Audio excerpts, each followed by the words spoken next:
ఈరోజు పాత్రికేయ సమావేశానికి విచ్చేసిన ప్రింట్ అండ్ ఎలక్ట్రానిక్ మిత్రులందరికీ నమస్కారం. ఈరోజు ప్రెస్ మీట్ లో త్రీ టౌన్ సంబంధించిన కార్పొరేటర్లు ధనాల రాధా గారు, అదేవిధంగా దొడ్డా నగేష్ గారు, గజ్జల లక్ష్మి గారు, అదేవిధంగా కొప్పర సరిత ఉపేందర్ గారు, అదేవిధంగా మన డోన్వాన్ సరస్వతి రవినాయక్ గారు, తోట వీరభద్రం గారు, కుమారాణి గారు, రుద్రగాని శ్రీదేవి ఉపేందర్ గారు, అదేవిధంగా కన్నం వైష్ణవి గారు, మేమందరం కూడా ఈరోజు ప్రెస్ మీట్ లో పాల్గొనడం జరిగింది.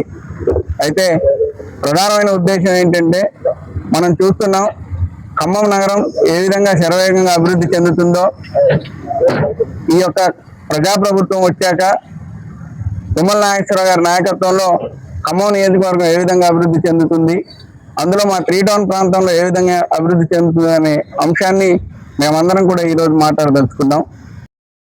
ఈరోజు ఈ యొక్క త్రీ టౌన్ ప్రాంత కార్పొరేటర్లు, కాంగ్రెస్ ముఖ్య నాయకులతో పత్రికా సమావేశం నిర్వహించడం జరుగుతుంది. ఈ కార్యక్రమానికి విచ్చేసిన పాత్రికేయ మిత్రులందరికీ త్రీ టౌన్ కాంగ్రెస్ పార్టీ తరఫున హృదయపూర్వక నమస్కారం.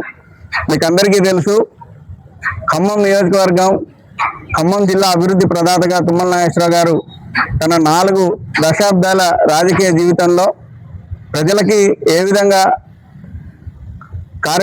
అభివృద్ధి కార్యక్రమాలు నిర్వహించారో ప్రజల కోసం, అదేవిధంగా ప్రజా సంక్షేమం కోసం ఏ విధంగా పాటుపడ్డారో మనం కొన్ని విషయాలు మీ దృష్టికి తీసుకురాదలుచుకున్నాం. మనం ఖమ్మంలో చూసినట్లయితే ఇప్పుడు ఉన్న ప్రధానమైన బ్రిడ్జిలు కర్ణగిరి బ్రిడ్జ్ అయితే ఏంటి, లేదా ఇప్పుడు కట్టబోతున్న కేబుల్ బ్రిడ్జి, లేదా ఇప్పుడు ఆల్రెడీ ఉన్నటువంటి ప్రకాష్ నగర్ బ్రిడ్జి, ఈ 3 బ్రిడ్జిలకు కూడా మనకి శంకుస్థాపన చేసి ప్రజలకు అందుబాటులోకి తీసుకొచ్చిన ఘనత తుమ్మల నాగేశ్వరరావు గారికి దక్కుతుంది. అదేవిధంగా మనం చూసినట్లయితే మా ప్రాంత ప్రజల చిరకాల వాంఛ సారథినగర్ రైల్వే అండర్ బ్రిడ్జ్, ఈ సారథినగర్ రైల్వే అండర్ బ్రిడ్జిని కూడా ప్రజలకు అందుబాటులోకి తీసుకొచ్చి 1 టౌన్, 3 టౌన్, 2 టౌన్ ప్రాంతాలకి 2 టౌన్ కి 3 టౌన్ కి మధ్య వారధిలో ఉన్న సారథినగర్ రైల్వే అండర్ బ్రిడ్జిని ప్రజలకు అందుబాటులోకి తీసుకొచ్చి అక్కడ ఏ పరిస్థితుల్లో కూడా నీరు నిలవకుండా ప్రత్యేకమైన డ్రైనేజ్ వ్యవస్థని రూపొందించి ప్రజలకు అందుబాటులో తీసుకొచ్చిన మహనీయుడు తుమ్మల నాగేశ్వరరావు గారు.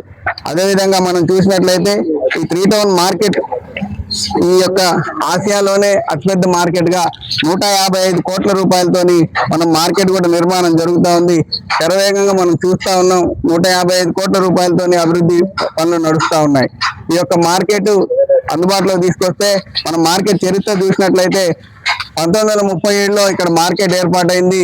1967లో మిర్చి మార్కెట్ ఇక్కడ ప్రారంభమైంది. మనం చూసాం గత ప్రభుత్వ హయాంలో 2017లో మిర్చి బస్తాలు సరిపోక రోడ్ల మీద రైతులు పడిగాపులు కాసిన పరిస్థితి మనం చూసాం. దాన్ని ఎదుర్కోవడం కోసం 80,000 బస్తాల మిర్చి బస్తాల సామర్థ్యం కలిగిన దాన్ని 2 లక్షల బస్తాలు ఇప్పుడు నిలుపుకునే విధంగా ఈ యొక్క మార్కెట్ ని అందుబాటులోకి తీసుకొచ్చిన మన నాయకుడు గౌరవ మంత్రివర్యులు తుమ్మల నాగేశ్వరరావు గారు. మనం చూసినట్లయితే ఈ ప్రాంతంలో మార్కెట్ ద్వారా మార్కెట్ ని నమ్ముకొని బతికే పేద ప్రజలు ఎంతో మంది ఈ 3 టౌన్ ప్రాంతంలో నివసిస్తున్నారు. గతంలో ఎంతో మంది పాలకులు ఈ మార్కెట్ ని 3 టౌన్ ప్రాంతం నుంచి తీసుకెళ్లి వేరే చోట తరలించాలని చూసినప్పటికీ ఈ ప్రాంతానికి ప్రత్యేకంగా ఆదాయ వనరుగా అందించిన మిర్చి మార్కెట్ ని ఆధునికీకరించి ఈ యొక్క ఇబ్బంది లేకుండా ఎంతో మంది ఈ మిర్చి బస్తాల ఘాటుకి ఇబ్బంది పడుతున్న తరుణంలో ఈ యొక్క విశాలమైన మార్కెట్ నిర్మాణం ద్వారా ప్రజలందరికీ కూడా ఎటువంటి ఇబ్బంది కలగకుండా చూసిన ఏకైక వ్యక్తి మన తుమ్మల నాగేశ్వరరావు గారు. మనం చూసినట్లయితే అక్కడ రైతు విశ్రాంతి భవనం కూడా ఏర్పాటు చేశాం. అదేవిధంగా మన గుంటూరు తర్వాత మిర్చి అంటే ఖమ్మంలో ప్రత్యేకమైన ప్రసిద్ధి కాబట్టి ఖమ్మంలో ఈ మిర్చి మార్కెట్ ద్వారా మనం రైతులకు అందరికి కూడా అందుబాటులో ఉండేలా చూసాం. రైతుల ఆత్మగౌరవంతో పంటలు అమ్ముకునేలా మార్కెట్ ను నిర్మాణం చేసి వాళ్ళు హైజీనిక్ గా భోజనాలు చేసినా లేదా ఏ కార్యక్రమం వాళ్ళు రెస్ట్ తీసుకోవడానికి కూడా విశ్రాంతి భవనాలు అన్ని నిర్మించి, షెడ్లు నిర్మించి, అదేవిధంగా అడ్మినిస్ట్రేషన్ బిల్డింగ్ కూడా 3 అంతస్తులతో నిర్మించి వాటిపైన సోలార్ ప్యానల్స్ పెట్టి సీఎం రేవంత్ రెడ్డి గారి ప్రత్యేక చొరవ వలన ఖమ్మం రైతాంగానికి ఈ మార్కెట్ రానున్న కాలంలో ఒక దిక్సూచిగా నిలవనుంది. ఈ 3 టౌన్ ప్రాంత ప్రజల తరఫున రేవంత్ రెడ్డి గారికి, అదేవిధంగా ముఖ్యమంత్రి గారికి ధన్యవాదాలు తెలియజేస్తా ఉన్నాం. అదేవిధంగా మనం చూసినట్లయితే ఈ కేబుల్ బ్రిడ్జి ఖమ్మం నగరంలో హైదరాబాద్ కి ధీటుగా ఒక కేబుల్ బ్రిడ్జిని నిర్మాణం చేసి అది ప్రజలకు అందుబాటులోకి తీసుకొస్తున్నారు. దానికి సుమారు 180 కోట్ల రూపాయల వ్యయంతో 300 మీటర్ల పొడవుతో మనం హైదరాబాద్ నుంచి వచ్చే ప్రయాణికులకి లేదా ప్రజలందరికీ కూడా ఇది ఖమ్మం నగరానికి వెల్కమ్ చెప్తూ ఇది వారధిలా నిలిచింది. దాని పక్కనే ఉన్న బ్రిడ్జిని కూడా ఒక హెరిటేజ్ ఖమ్మానికి వారసత్వ సంపద లాగా దాన్ని ఎటువంటి నష్టం చేకూర్చకుండా 4 లైన్స్ తోని మన కేబుల్ బ్రిడ్జిని కూడా నిర్మాణం చేసుకోవడం జరిగింది. అదేవిధంగా మనం చూసినట్లయితే ప్రతి డివిజన్ లో కూడా ఈ యొక్క కరెంటు కష్టాలు ఉండి ఇబ్బంది పడుతున్న తరుణంలో, కరెంటు పోల్స్ రోడ్ల మధ్య ఉండి ఇబ్బంది పడుతున్న తరుణంలో మంత్రివర్యులు తుమ్మల నాగేశ్వరరావు గారి ఆదేశానుసారం విద్యుత్ అధికారులు పిలిపించుకొని ఈ యొక్క పాత విరిగిన పోల్స్ ని అదేవిధంగా ట్రాన్స్ఫార్మర్లను కూడా కొత్తగా ఏర్పాటు చేసుకొని కరెంటు కష్టాలు కూడా లేకుండా చేసుకోవడం జరిగింది.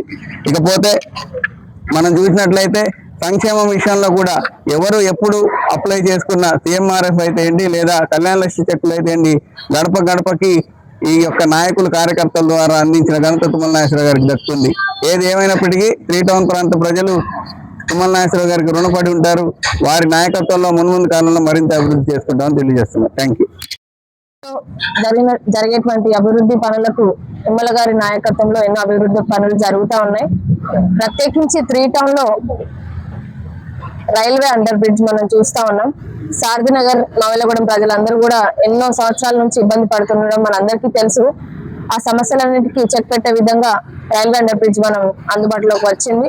అక్కడ ప్రజలందరూ కూడా సంతోషం వ్యక్తం చేస్తున్నారు.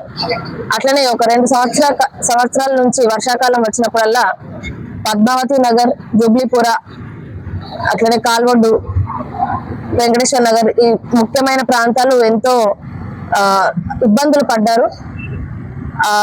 వర్షాలు వచ్చినప్పుడల్లా ఈ ప్రాంతాల్లో ఎక్కువ వరద నీళ్ళు వచ్చి ప్రజలందరూ కూడా ఎంతో ఇబ్బంది పడడం మనం చూస్తా ఉన్నాం.